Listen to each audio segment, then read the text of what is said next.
বাংলার ভোট রক্ষা নিয়ে শিবিরের আয়োজন করা হয়েছে।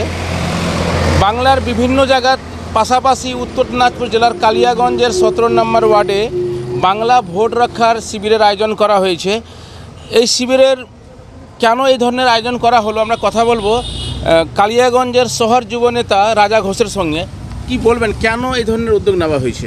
দেখুন, আমরা সকলেই জানি যে বাংলায় কেন্দ্রীয় নির্বাচন কমিশনার ও ভারতীয় জনতা পার্টির একদম বাঙালিদের ভোট থেকে বঞ্চিত করার জন্য যে এসআইআর চালু হয়েছে, মানুষ আজকে বিভ্রান্তিত।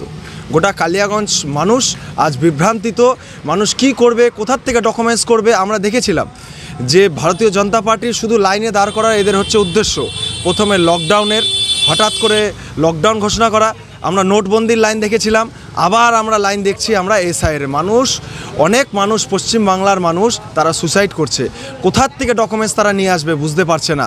আর আমাদের সাধারণ সম্পাদক অভিষেক বন্দ্যোপাধ্যায় ইতিমধ্যেই বলেছেন যে 2002 সালের মানুষ অনেকে ভোট দিয়েছিল, তাদের নাম পাওয়া যাচ্ছে না। তারা ভোট দিয়েছে অথচ তাদের নাম ভোটার লিস্টে নাম এখন পাওয়া যাচ্ছে না।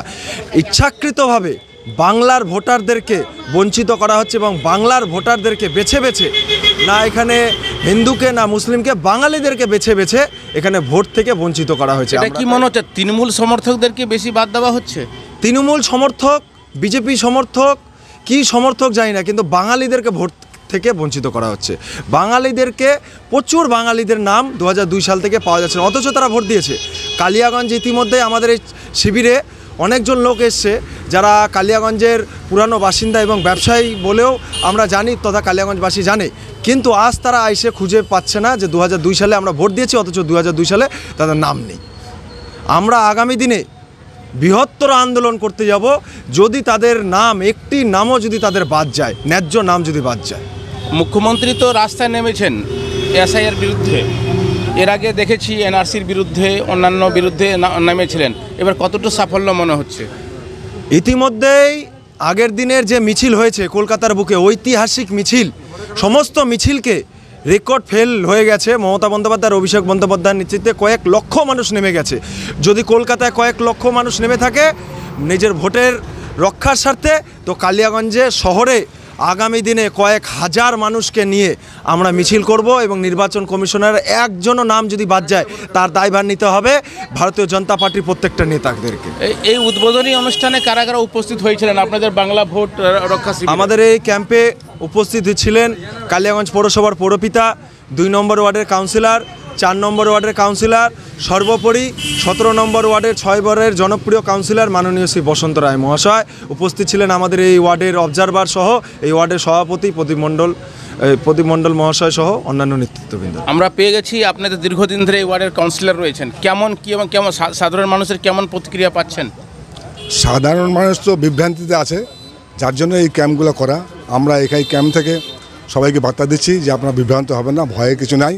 আমরা কাগজপত্র জোগাড় করে আপনাদের দিব, তারপরেও যদি ভোট না ওঠে তা আমরা বৃহত্তর আন্দোলন তো করবেই। অভিষেক ব্যানার্জি মমতা বলে দিয়েছে যে ভোট যদি ফাটা যায় বৃহত্তর আন্দোলনে যাবো আমরা। কি মনে হচ্ছে শুধু হিন্দুদেরই নাম কাটা যাচ্ছে না মুসলিমদেরও নাম কাটা যাচ্ছে? কি মনে হচ্ছে? বেশিরভাগ তো হিন্দুদেরই নাম কাটা যাবে, নাম তো হিন্দুদের কাটা যাবে। মুসলিম আর কটা এসছে আমাদের এখানে, 2-1টা হতে এসছে, বাকিভাগ তো সব বেশিরভাগ তো হিন্দুদের নাম বেশি কাটা যাবে। কি বলবেন এসআইআর নিয়ে, কি বলবেন আপনি? এসআইআর নিয়ে এটাই বলবো আমি, যেগুলো নাম যে ওনারা বাদ দিচ্ছেন সে নামগুলো কিন্তু বাদ হবে না। এটার জন্য আমরা আন্দোলন করব। এর সভাপতি রয়েছেন, তো কেমন কেমন সারা পাচ্ছেন এখানে এসআইআর নিয়ে? না, লোক তো খুব বিভ্রান্তিতে আছে আর একটা কৌতূহল টাইপের হয়ে আছে যে কি হচ্ছে বুঝতে পারছে না ওরা বারবার আসে, বোঝানোর পরও বোঝার চেষ্টা করছে কিন্তু ঠিক মতন ওর ডকুমেন্ট পাচ্ছে না। ওদের যে আগে নাম ছিল ওই জায়গায় যাচ্ছে, তো ওর নাম দেখা যাচ্ছে না। এখন ওরা ঘুরে বেড়াচ্ছে নাম খোঁজার জন্য যে কোন বুথের নাম আছে, এইরকম অনেক হচ্ছে, লোক বিভ্রান্তিতে আছে।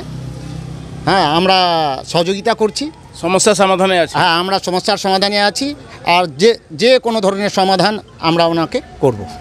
বাংলার ভোট রক্ষার জন্য আপনারা একেবারে রাত দিন লেগে আছেন? হ্যাঁ, এটা আমাদের একটা আছে যে কোনো বৈধ ভোটার এর নাম যেন কাটা যায় না, আর ওরা যেন ওই হ্যারাসমেন্ট থেকে মানে কম হ্যারাসমেন্ট হয়। যারা অনুপ্রবেশকারী রয়েছে তাদের জন্য কি বলবেন? অনেকে যারা বাইরের দেশের থেকে আসছে, না ওনারা যদি ইলেকশন কমিশনের হিসাবে যে প্রক্রিয়ায় ভাগ নেবেন, যেভাবে সিস্টেম আছে ওইভাবেই সিস্টেম চলবে, হ্যাঁ ল হিসাবেই সব কিছু হবে।